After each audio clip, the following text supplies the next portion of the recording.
On today's episode, we are going to take a look at 3 different stocks that in their most recent quarters have grown their revenue by over 35%. So let's get started. Alright, so the first company we are going to take a look at is Corsair. This is a hardware company. They provide hardware for gaming gear, streaming gear, PC components, gaming PCs, software, and so much more.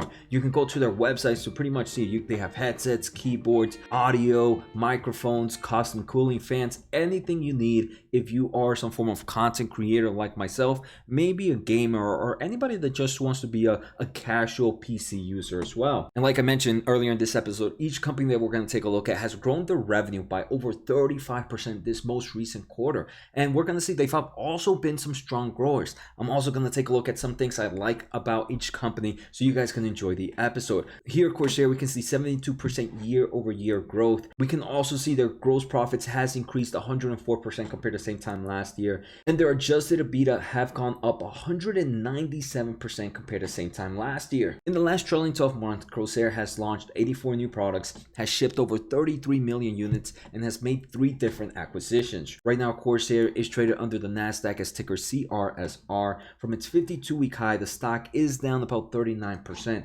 It's right now sitting at $31.22 with a market cap of $2.8 billion. If we take a quick look at the charts, we can see the stock is definitely not overextended right now, and it's sitting at a nice volume area. Now, if we take a look at future growth, this company is expected to grow 10% on average for the next 3 to 5 years.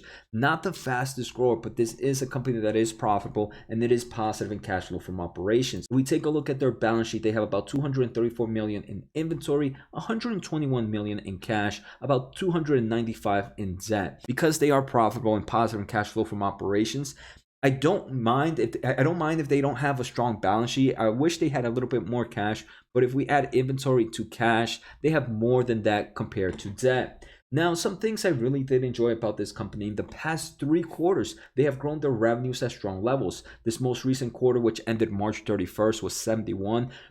The one before that was 70%. And the one before that was 60%. So the past 3 quarters, over 50% growth. Another thing I am liking is this company has been increasing their profit margins. Right now, in this most recent quarter was 8.8. Their gross margins also seem to be uptrending if we take a look compared to previous quarters. All right, so the second company we are going to take a look at is Chegg, guys. And before we go any further, make sure to hit the subscribe and hit the thumbs up. It really helps the channel. And let me know in the comments below, what are some of the stocks you want me to look at right now? All right, so Chegg, you might be familiar with Chegg if you were a student in the past 5, 6, 7 years. If you are a student now, if you have kids that are a student, so Chegg is pretty much a subscription where they have like textbook solutions, they have experts Q&A, video explanations, and even practice problems to the type of classes you're taking right now. Another thing you can do for Chegg, something I used to use, is for renting purposes, because the textbooks were a lot cheaper than purchasing them. So if we take a look at Chegg's most recent revenue, they grew 51%. Like I told you, all of them growing over 35%. Their adjusted EBITDA margins are 29%, so they are profitable there, and their Chegg service subscribers has grown 64% compared to the same time last year. Strong numbers from their most recent earnings. Right now, Chegg is traded under the New York Stock Exchange as ticker CHGG. The stock is sitting at $76.91, and from its all-time highs, the stock is down 32.2%. Right now, the current market cap is about $10.92 billion.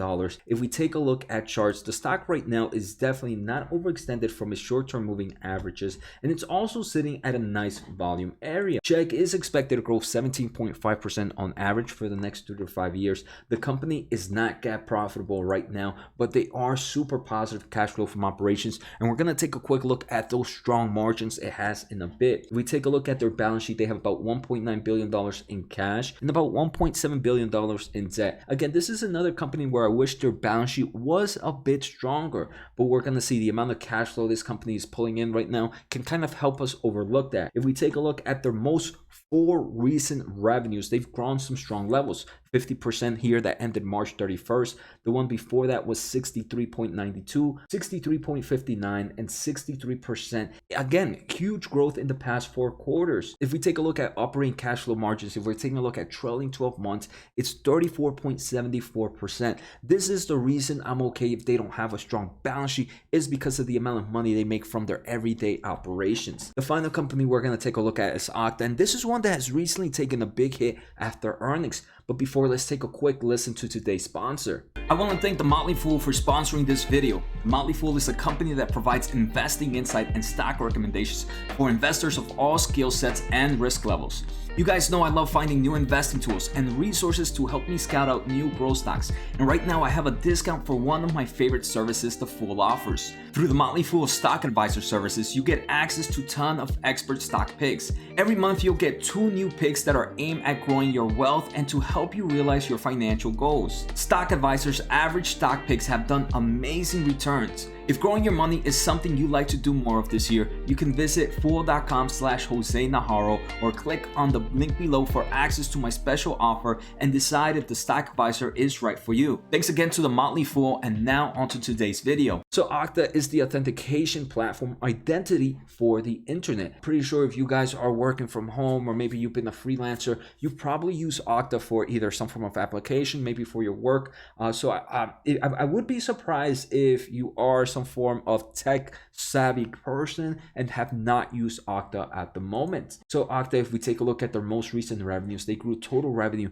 37% compared to the same time last year. Subscription revenue 38% compared to the same time last year. Their total customers grew 27%, and customers with over 100,000 annual cost volume has increased 31%. Again, crazy numbers in their most recent revenues. If we take a look at Okta, right now it's traded under the Nasdaq as ticker OKTA. From its 52-week high, the stock is down about 23.76%, and it currently has a market cap of $27.82 billion. Okta right now, very similar to everything we have been looking at, growth stocks have taken a big hit, so that it's not overextended at all from its moving averages. This is what I like to see, and it is also sitting at a good volume area. Okta is expected to grow its revenues 26.8% on average for the next 2 to 5 years, so another hyper growth stock here.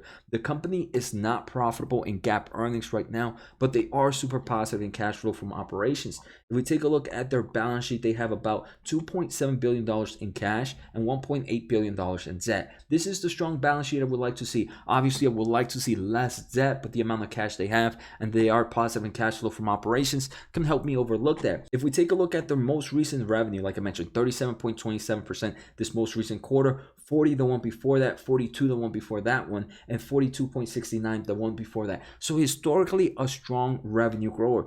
Even pre-COVID, this company was growing at crazy levels. If I take a look at their trailing 12 months operating cash flow margins, they seem to be improving every quarter. Right now, they're as high as 16%. And this is what you like to see, right? Even though they're not profitable, they're making money from their everyday business. All right, so now my overall thoughts. All 3 companies are nowhere near extended from their moving averages in my time frames. So at this moment, I wouldn't mind opening up with a medium-sized position. If I was to rank them in my favorites, I think first I would like Okta. The reason is because of the market is hitting. Second would be Corsair, and finally would be Chegg. And if I was to rate them in my tier levels, or Okta would be a tier 2, Corsair would be like a low tier 2, and Chegg would be like a high tier 3. So Okta is definitely my favorite, and like I mentioned, Corsair is my second. So let me know, what are your thoughts right now? Take care, guys, and see you next time.